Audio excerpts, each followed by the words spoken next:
Shalom and welcome to today's Middle East report. Here we are in the European Parliament, which is in the heart of the European Union. And in today's programme, we are talking about the significance of the nation of Israel reaching her 70th anniversary and asking, what does this mean for Europe? And in this programme today, I'm joined by Ruth, who is the European Coalition of Israel's representative to Brussels, and also Michal Weiler-Tal, head of the European Parliament's department for the mission of Israel's mission to the European Union. So welcome to the programme. And also Péter Niedermüller, who's a Hungarian MEP. So welcome to the programme. Thank you. I'll start off with you, Peter. It's great that you can join us again on this programme, and we all value your courageous and brave stand that you make for Israel and the Jewish people here in the European Parliament. Now, Israel is approaching her 70th anniversary as a nation, which is a remarkable story. But can you tell us why, how significant you think this is in terms of Israel reaching this milestone for the Jewish nation? First of all, thank you very much for the invitation. Pleasure. It is my pleasure to be here. I think 70 years, this is a long time in human life. I mean, people having 70 years, they are old and saying, yeah, this is the end of the life, or almost the end of the life. But I think so this is a very dinky time in Jewish history. We know that the Jewish history is some 1,000 years, and therefore 70 years is just a very, very limited time. But of course, I understand that this is an absolute important and symbolic and crucial event for the Jewish state or for the Jewish people, having their own nation and having their own state. But on the other side, I have to say this is also a very important time, a very important event for Europe and for the European people, because we know that the Jewish history is also a part of the European history, and European history is a part of the Jewish history.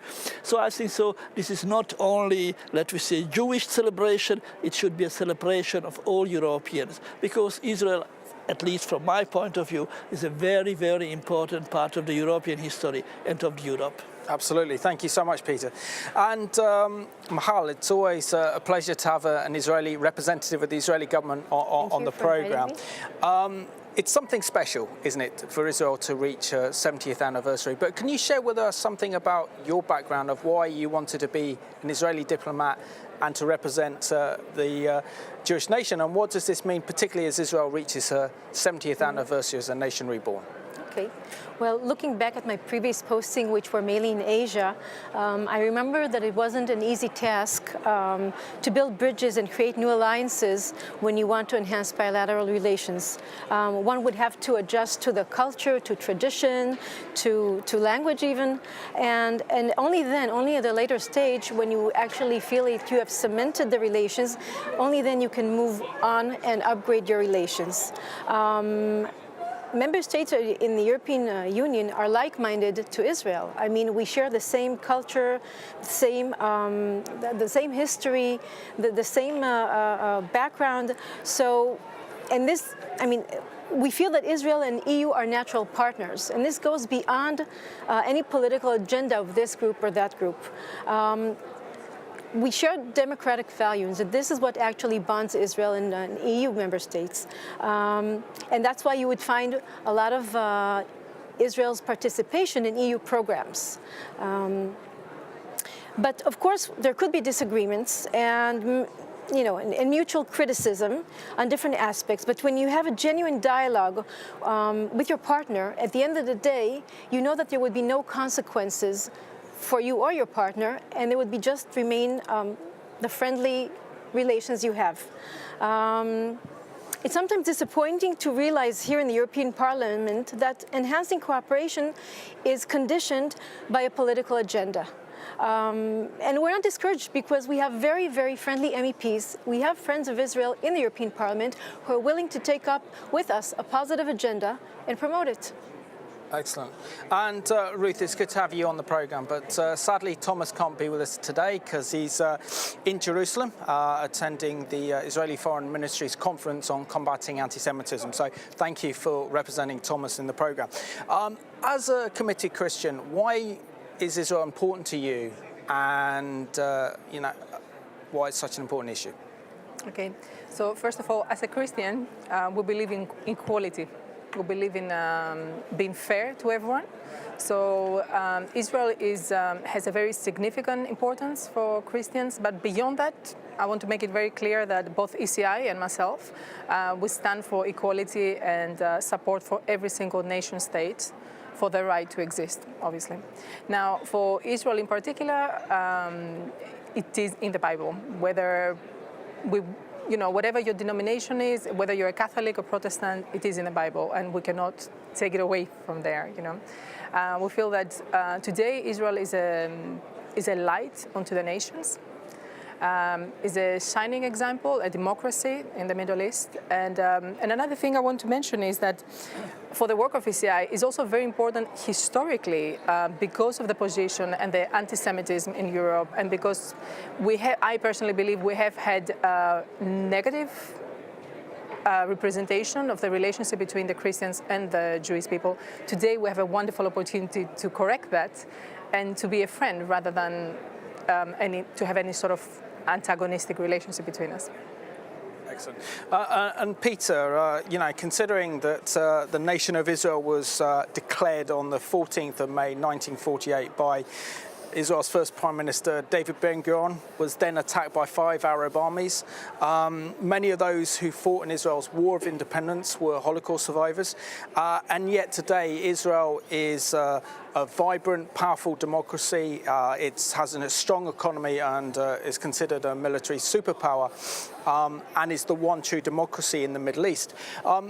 What can the EU and its institutions learn from Israel's remarkable success story? I think so that we can learn a lot from Israel. And of course, I'm just mentioning some points which for me personally are very important or interesting. First of all, that I think faith and conviction are crucial also in politics and society. And I think so the commitment to your past, the commitment to history, the commitment to democracy, this is a very, very important pillar if we are talking about the success of Israel as far as I understand. And of course, we always have to work on social cohesion, we have to work on common identity behind all political differences. As far as I understood, it was a very important part, a very important issue in the history of Israel to have a common identity. Of course, we can have different political views, but we have a common identity, we have a common past, we have a common history. And the commitment to this commonness, this is, I think, so something which is very important. But there is another thing as well, because I think so this openness to the world, and to openness to the economy, to globalization, to technology. You mentioned the stand-up nation. This is exactly what is very important for us and, of course, for Israel. And maybe the acceptance of the cultural and religious diversities as well, and at the same time social innovation and cultural creativity. So I think so that Israel shows us a picture of a society which is free, which is democratic, and which is inclusive. And I think so this is what we have to learn from Israel. Absolutely. And Michal, we look at Israel as she approaches her 70th anniversary as a nation. Incredible success, particularly with Israel's startup nation, Israel's democracy, the balance of the different ethnic minorities in Israel and culturally. And we know that Israel has fought 5 major wars for her survival, absorbed millions of Jewish refugees from all over the world, and is a beacon of light in the region and is a model democracy for the rest of the Arab world and the Middle East to follow. What do you think the European Union and its institutions can learn from Israel's remarkable success? Well, first of all, I think that Israel's success story is exactly due to the reason you mentioned. Both ancient and modern history, the civil society made of immigrants, most of them Europeans, the mixture of cultures and its geopolitical location.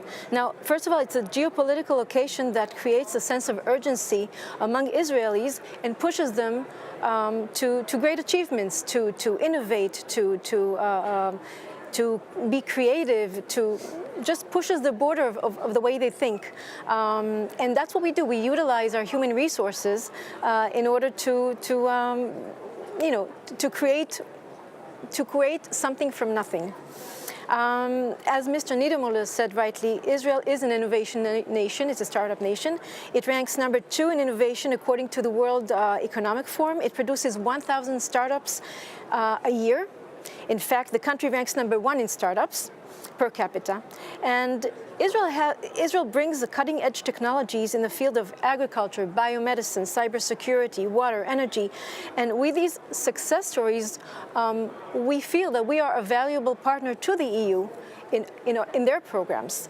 And that's why we are also associated country to the EU framework program on R&D, on research and development. So as the EU and Israel share common values and goals, I cannot say that EU can learn from Israel. I can just hope that there will be more cooperation and deeper cooperation in many new fields. Excellent.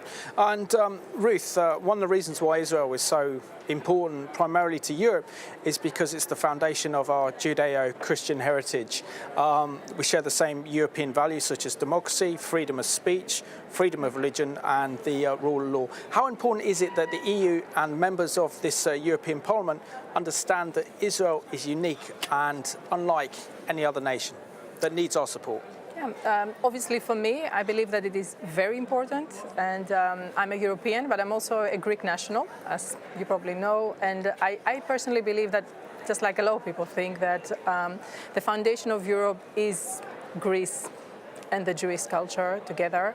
And again, I just feel that Europe cannot get away from it has to do with its history, and I think that most people do recognize it, and it is a well-known fact. And I feel that most of the European institutions do recognize and they do honor Israel as a very unique nation state and what it represents today. They do acknowledge the history, they acknowledge every single aspect, every single positive aspect.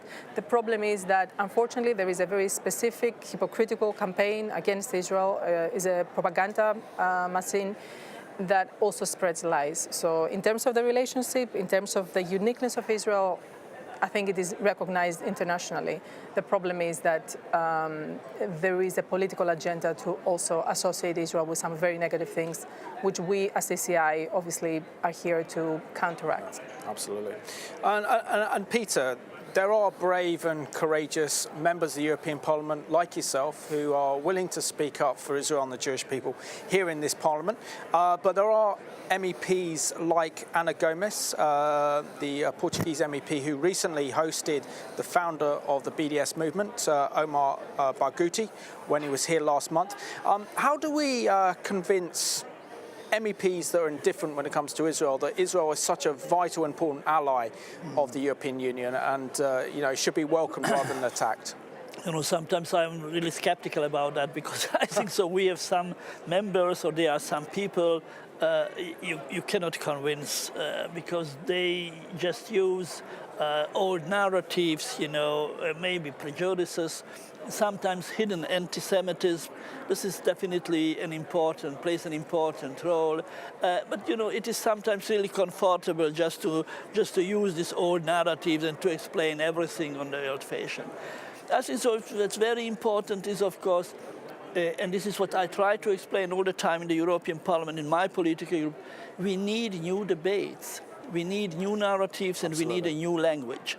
Because, the world has been changed dramatically during the last decades, and we cannot explain everything with a language coming from the 50s or from the 60s. And we have to, our group and our political orientation, reschedule sometime, to reorganize and to listen to other voices and to bring other languages to the... and therefore I think so it's very important to talk very openly about old taboos. For example, about the Palestinian terrorism. And we have to talk about the EU funds to the Palestinian Authority. They are very, very hot issues and very serious issues. But if we are not ready to touch these issues, we will never have a new language, we will never have new solutions, and therefore I am very much for real debates, new languages, and just to demolish the old narratives and the old taboos. I am absolutely convinced this is the only way to change the situation.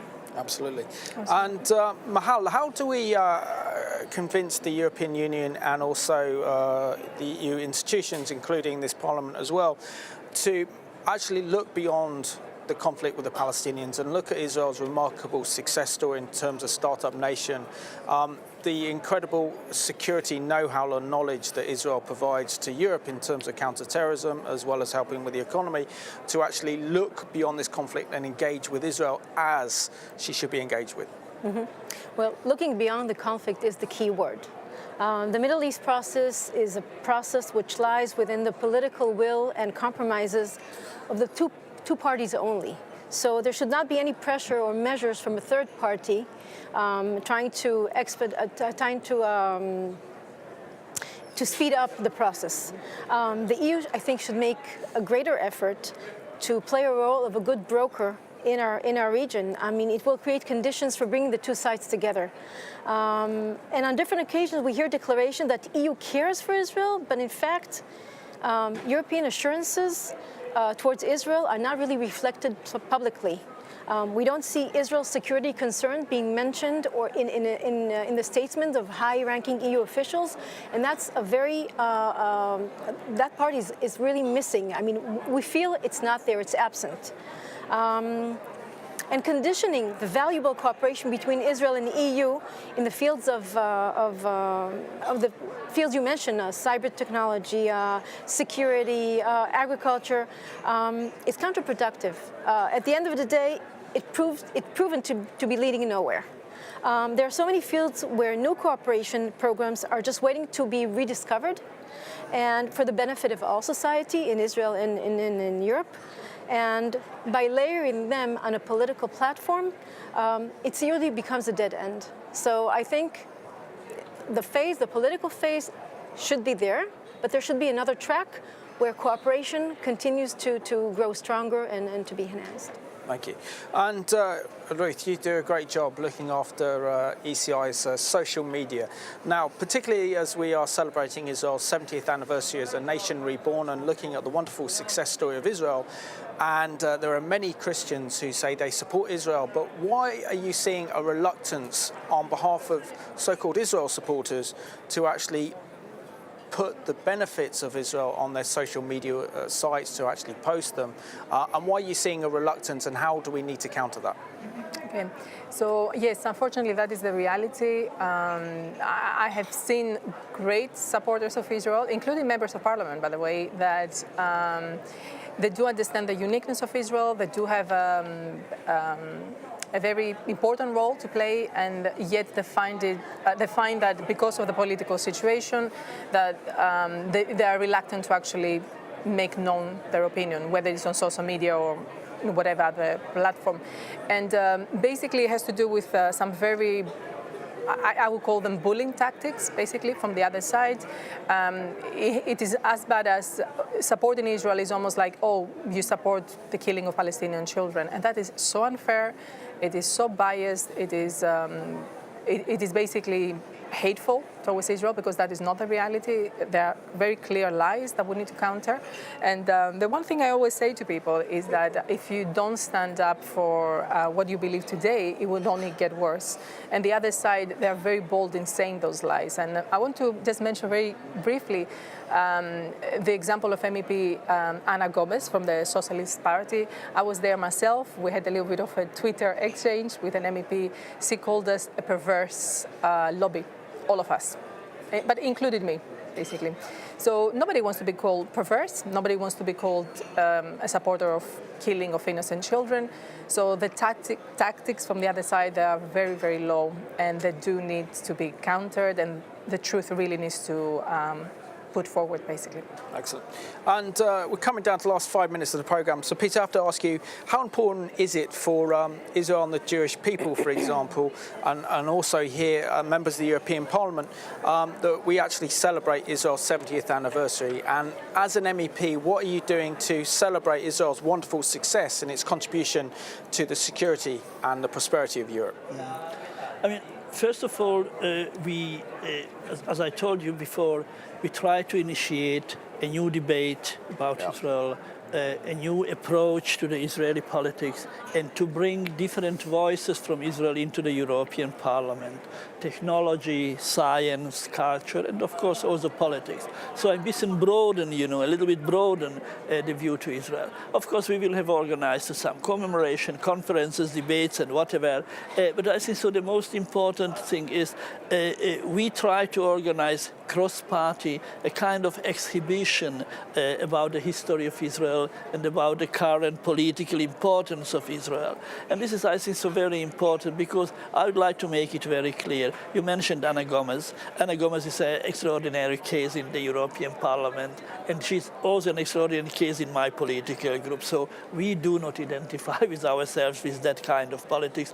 And this celebration, it will be, I think, a very good occasion to show that the majority of the European Parliament is behind the state of Israel and support the Jewish state of Israel under any consequences.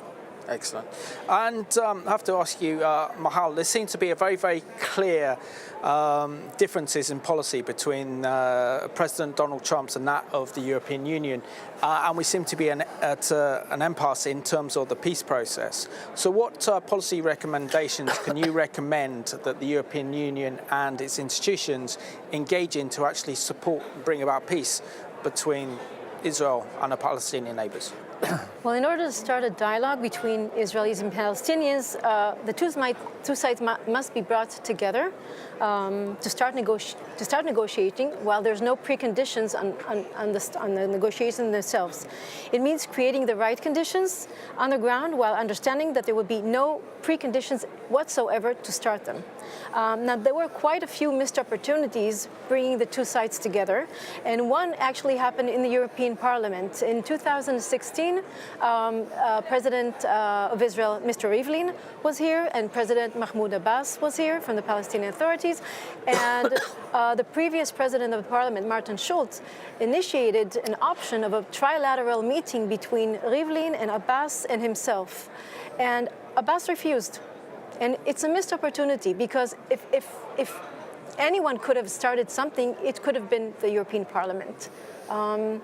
So we don't have a magic formula on how to start negotiation. There has to be a political will. There has to be readiness to start dialogue with no compromises. And that's it. Yeah. And Ruth, how can Christians engage in the political process? How can they support brave and courageous MEPs like Peter and others and give Israel a voice here in this parliament?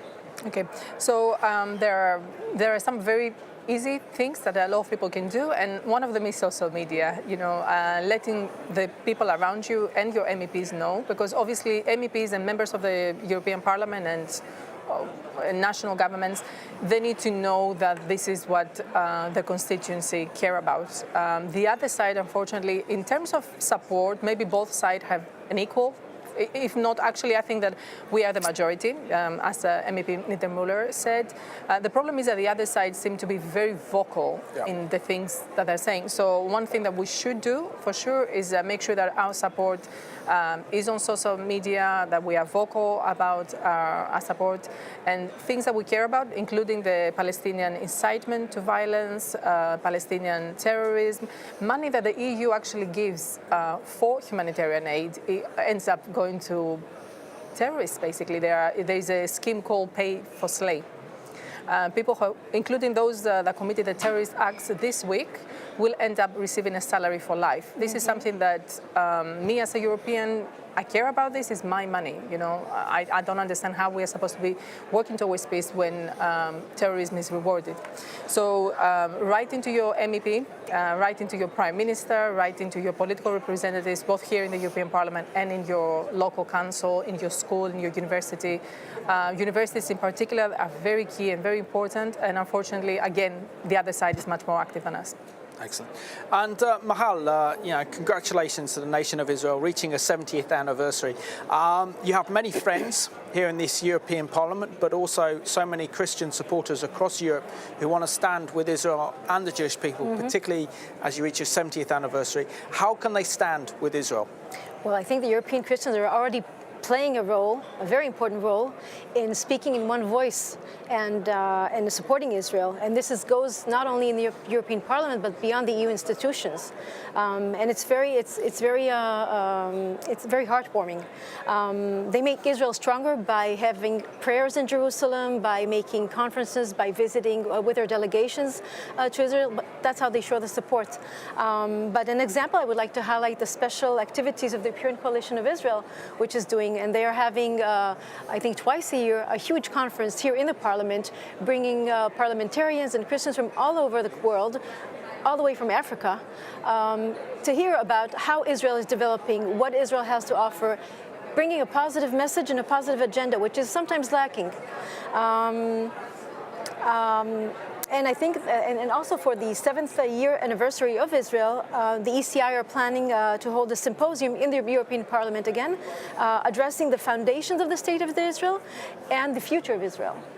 And again, this is something that we praise, and we feel rewarded that there are other people supporting us, while sometimes, it's not very evident.